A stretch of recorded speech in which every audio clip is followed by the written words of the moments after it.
Estos manifestantes creen ser los defensores de la democracia y la libertad.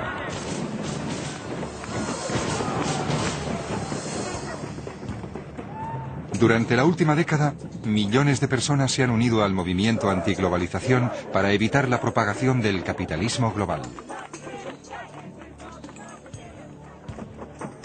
Todos queremos un mundo mejor, libre de la pobreza y las injusticias, pero con buenas intenciones el mundo no será un lugar mejor. En este documental pretendo explicar por qué creo que el movimiento antiglobalización es ignorante y está peligrosamente equivocado.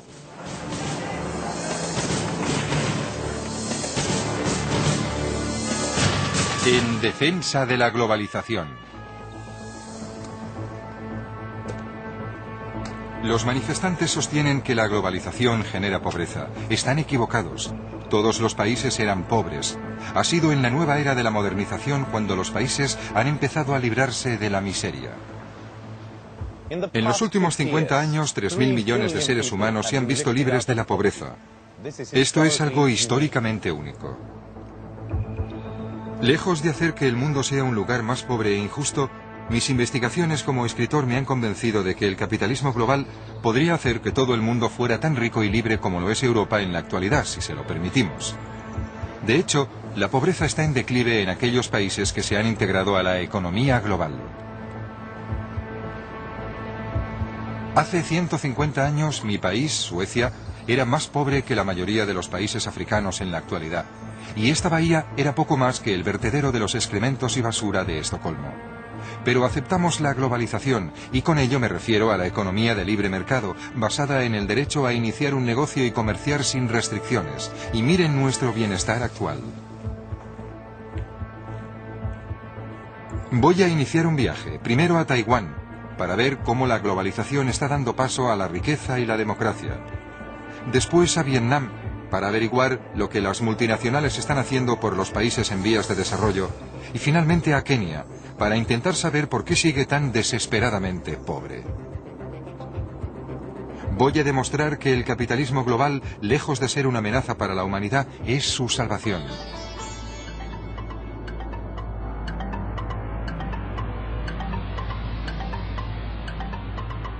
Taipei, la capital de Taiwán.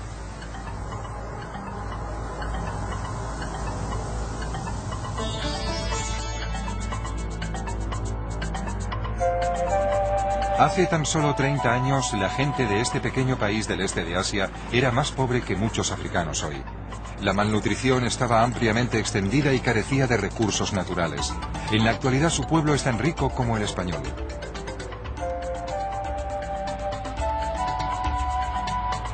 Las pruebas de la riqueza de Taiwán están por todas partes, y cada vez son más. A los 10 años de iniciar la modernización, los índices de pobreza de Taiwán se habían reducido en más de la mitad. En la actualidad, la pobreza absoluta es prácticamente inexistente aquí y los salarios reales son 10 veces más altos que hace 40 años. Este milagro solo pudo ocurrir porque el país aceptó conscientemente el capitalismo global. Pero antes de que un país pueda hacerlo, debe practicar el capitalismo en casa. Y el primer paso para ello es la reforma agraria.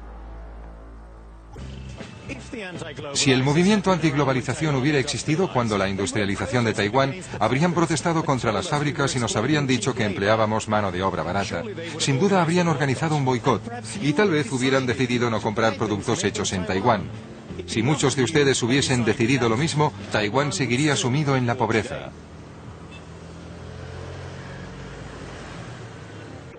Empresas como Acer prosperaron respondiendo a la competitividad con innovación.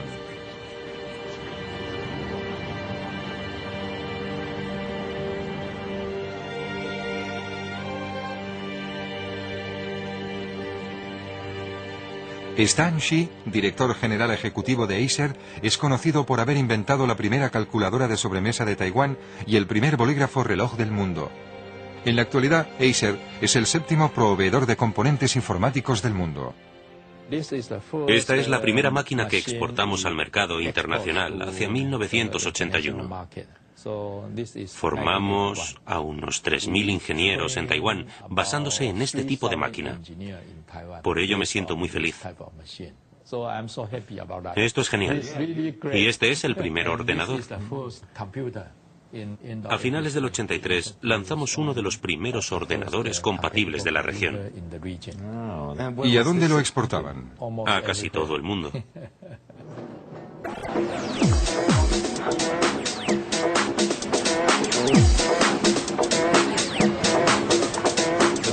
La generación anterior fabricó las cajas de cartón, la actual fabrica los productos y el software que va dentro.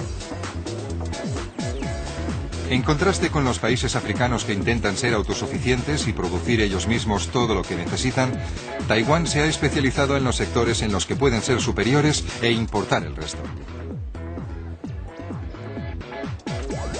Debido a que estaban constantemente expuestos a la competencia extranjera, las empresas tenían que ser más productivas e innovadoras para sobrevivir y desarrollarse. De bicicletas y juguetes a CDs y ordenadores en una generación, creo que esto resume la historia de Taiwán, de la pobreza a riqueza en una generación.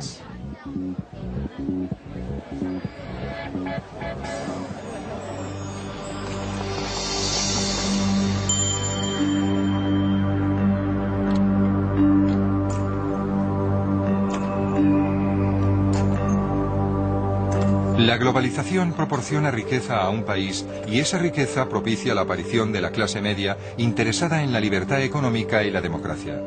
Yo creo que la democracia es otro efecto colateral de la globalización. En la actualidad, Taiwán es una democracia como Gran Bretaña. Solo hace 40 años Taiwán era una dictadura bajo el puño de hierro de Chiang Kai-shek.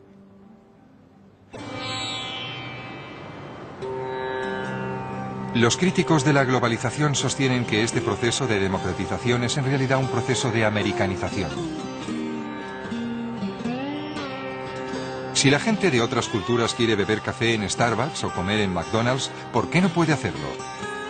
Con demasiada frecuencia queremos que las culturas se mantengan congeladas e intactas para poder tratar a sus países como museos exóticos que visitamos por placer. ¿Pero no deberían tener los mismos derechos que nosotros? Además, McDonald's no es la única opción.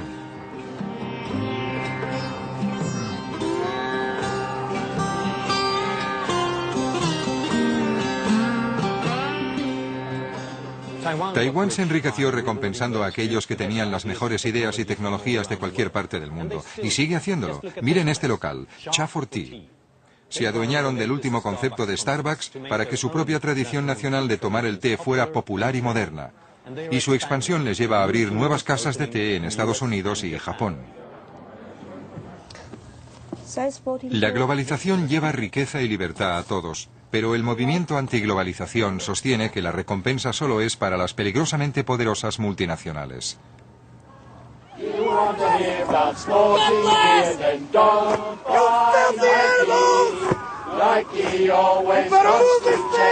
All the profits it can make. Shame Nike's ripping off their workers. Shame Nike's ripping off their workers. Una empresa como Nike es con frecuencia tachada de enemiga de la libertad y la democracia, pero de hecho es un importante contribuyente a la riqueza y la libertad.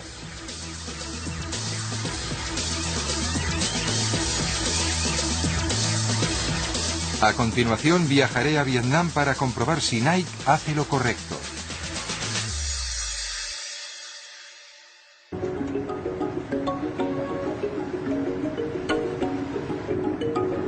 Vietnam, hasta hace poco una de las naciones más pobres del mundo. La gran mayoría de su población aún sigue viviendo de la tierra. Pero eso está cambiando, y está cambiando porque el país está lleno de esas fábricas en las que se explota al obrero que el movimiento antiglobalización tan dispuesto está a boicotear. Llegamos a la capital, la ciudad Ho Chi Minh, ante Saigón, y vamos a visitar la fábrica que es el buque insignia de una de estas multinacionales.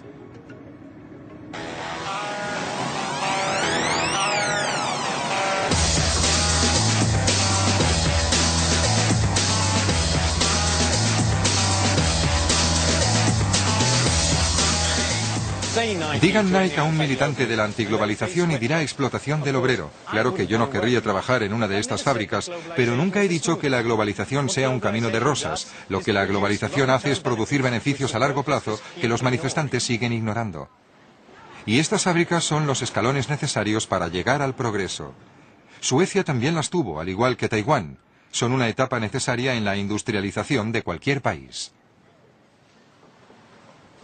El director general de la fábrica, Lalit Monteiro, me la enseña.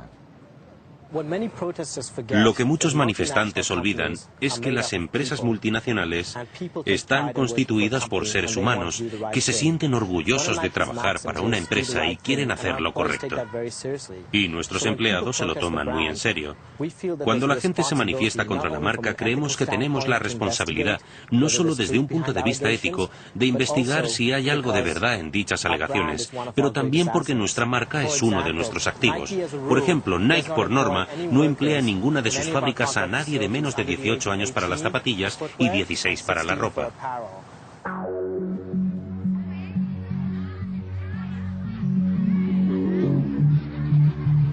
Vietnam prohibió el trabajo de los niños en 1988, pero la economía seguía siendo débil y los padres dependían del trabajo de sus hijos para sobrevivir.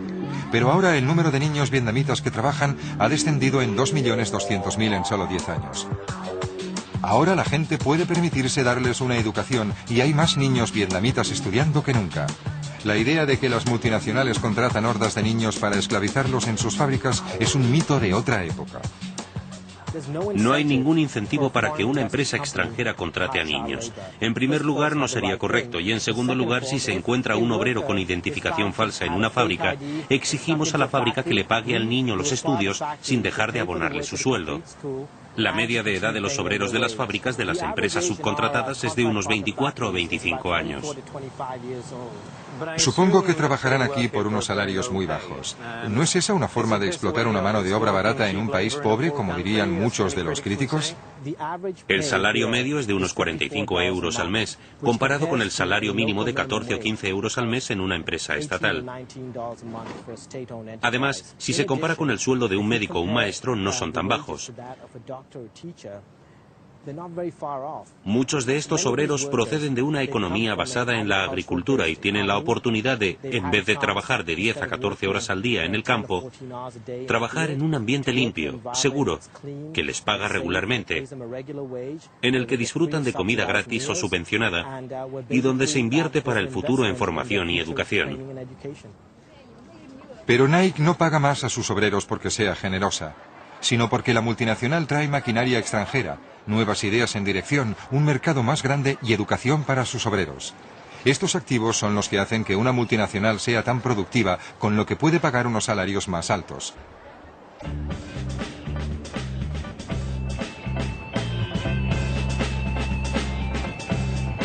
El movimiento antiglobalización tiene visiones espeluznantes de vastas multinacionales gobernando el mundo a despecho de lo que la gente piense o quiera. Pero lo grande es hermoso. Lo que debemos temer no es al tamaño, sino al monopolio. Lo que ocurre en la era de la globalización es que las multinacionales tienen menos poder porque el libre comercio significa que no pueden actuar en connivencia con el gobierno, deben exponerse a la competencia. En la actualidad, los consumidores controlan a las corporaciones.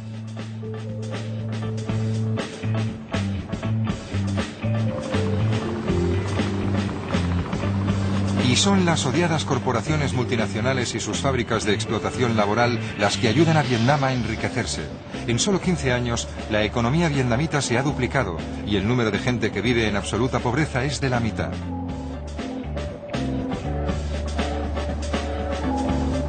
De hecho, la pobreza se enquista precisamente en los países que no aceptan la globalización, como la mayoría de los países africanos.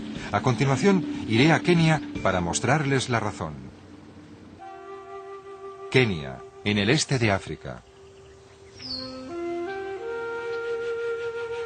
Hace tan solo 50 años, Taiwán era tan pobre como Kenia, pero ahora los taiwaneses son 20 veces más ricos, mientras que una de cada 3 personas de aquí lo hace en la más absoluta pobreza. La gente aquí es pobre porque Kenia cerró sus puertas a la globalización. Más de la mitad de la población de Kenia trabaja en el campo.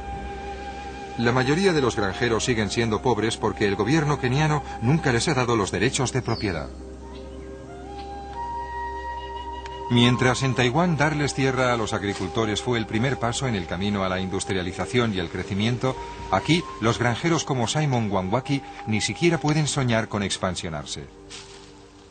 Simon ni siquiera puede construir en sus tierras, y además sería inútil efectuar la inversión, ya que al no ser el propietario no podría recoger los beneficios. Esta tierra sigue siendo del gobierno. Yo la cultivo durante un corto periodo de tiempo. A pesar de que la cultives tú, sigue siendo del gobierno. Así que seguimos igual. Luchamos para sobrevivir hoy y mañana. ¿Nunca tendrá los derechos de propiedad? Nunca consigues los derechos de propiedad, nunca. Si no eres el propietario de tus tierras, no puedes crecer ni pedir un crédito. Además, los comerciantes deben comprar una licencia. Según el Banco Mundial, se requieren 11 trámites, 68 días y los ingresos de medio año para conseguir una. No es de sorprender que la mitad de los kenianos trabajen en el mercado negro. Lo que ello demuestra es que Kenia no puede crecer. Dadas las barreras a las que se enfrentan, ninguno de ellos puede crear un negocio, por lo que no puede arraigar el capitalismo.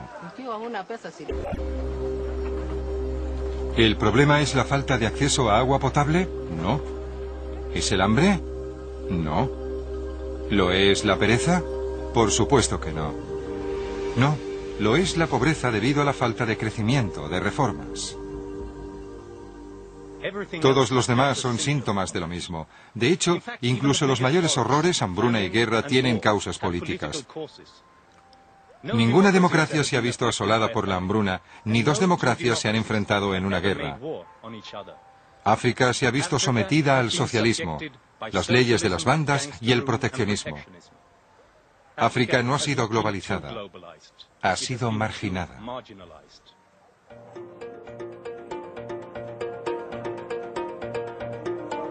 La opresión y los políticos corruptos han cercenado sistemáticamente el potencial de Kenia.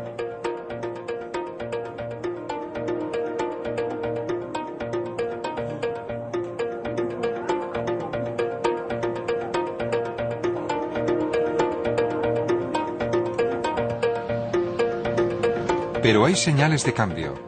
En diciembre de 2002 fue elegido un nuevo presidente, librándose del corrupto régimen del presidente Daniel Arap Moi. El nuevo gobierno ha creado nuevas esperanzas y el sentir del país es boyante.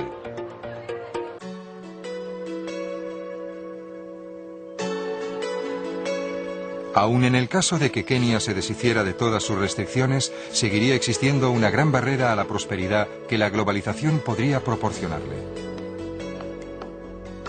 Los países ricos han impuesto elevados impuestos a casi todos los productos agrícolas que Kenia podría exportarles, con la excepción de algunas verduras y flores. En el caso de las flores, la Unión Europea acordó mantener bajos los gravámenes a la importación de flores de Kenia. El resultado, Kenia se ha convertido en el primer exportador de flores cortadas a Europa. Actualmente las vendemos principalmente a la Unión Europea, es decir, Holanda, Alemania, Suecia, Suiza y también al Reino Unido. También vendemos a los Emiratos Árabes y a Estados Unidos. Jane es la directora de exportaciones. Le pregunté qué pasaría si la Unión Europea dejara de aplicar tarifas muy bajas a la industria de las flores. Significaría que los cultivadores desaparecerían. Sería un desastre para la industria, porque ahora los márgenes de beneficio son muy pequeños y esos márgenes los conseguimos gracias a los bajos gravámenes. Eso significaría que si se subieran los impuestos, los cultivadores tendrían que cerrar y el impacto social sería terrible. La Unión Europea redujo los impuestos sobre las flores. ¿Qué ocurriría si redujeran o abolieran los impuestos sobre los otros productos y permitieran su entrada en la Unión Europea? Eso le iría muy bien a la economía de Kenia. Pero a Kenia no le va bien a despecho de estas historias aisladas. Creo que ello se debe en parte a que lo que estamos haciendo en la actualidad es aún peor que no importar productos agrícolas de Kenia. La Unión Europea protege a sus agricultores con subsidios a sus productos para exportarlos a países como Kenia. ¿El resultado? Agricultores como Peter Mwangi, que antes vivían bien, en la actualidad están sufriendo. De hecho, en los últimos años, Peter ha tenido que dejar de cultivar grandes parcelas de sus tierras. La Unión Europea da subsidios a nuestras exportaciones de granos y los granjeros como Peter sufren. Luego, cuando dentro de unos años las cosechas sean malas, les enviamos más trigo como ayuda. Los kenianos son buenos cultivando cereales y criando ganado, no necesitan ayuda, necesitan la oportunidad de poder competir. Cuando los países ricos abandonan el proteccionismo se incrementan los beneficios, pero con frecuencia la Unión Europea se niega a abrir sus puertas a la competencia extranjera. Con los aranceles no dejamos entrar los productos, con los subsidios destruimos sus mercados. Gastamos la mitad del presupuesto de la Unión Europea en los agricultores, la política agrícola comunitaria. Gastamos tanto dinero en la agricultura que cada una de nuestras 20 millones de vacas podría dar la vuelta al mundo todos los años. ¿Cómo pueden competir con eso los ganaderos kenianos? Pero si permitiéramos las exportaciones kenianas y Kenia se liberara de sus restricciones y burocracia, podría competir seriamente con nosotros.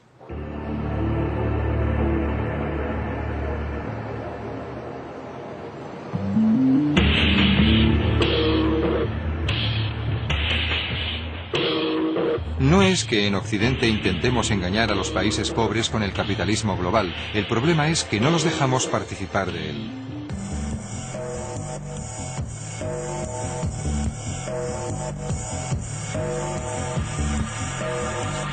Los dos sectores en los que los países más pobres podrían competir y con ello enriquecerse son el agrícola y el textil. Pero estos son precisamente los sectores en los que los países ricos se niegan a comerciar libremente. La Unión Europea, por ejemplo, tiene 10.794 aranceles, cuotas y subsidios para proteger a nuestros agricultores y fabricantes. Imaginen la burocracia dedicada a ese papeleo.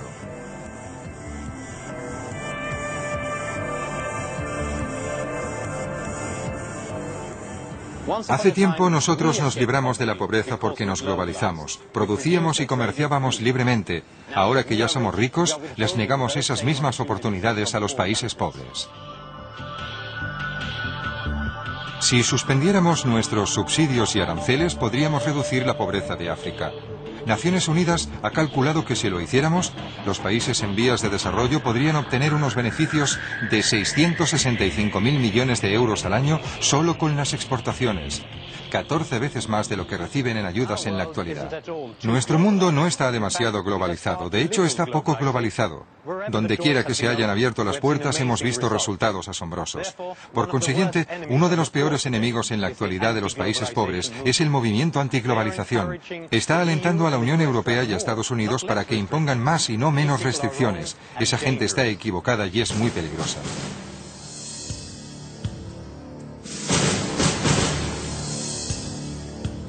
En la actualidad, los países más ricos del mundo intentan llegar a un acuerdo para reducir el proteccionismo.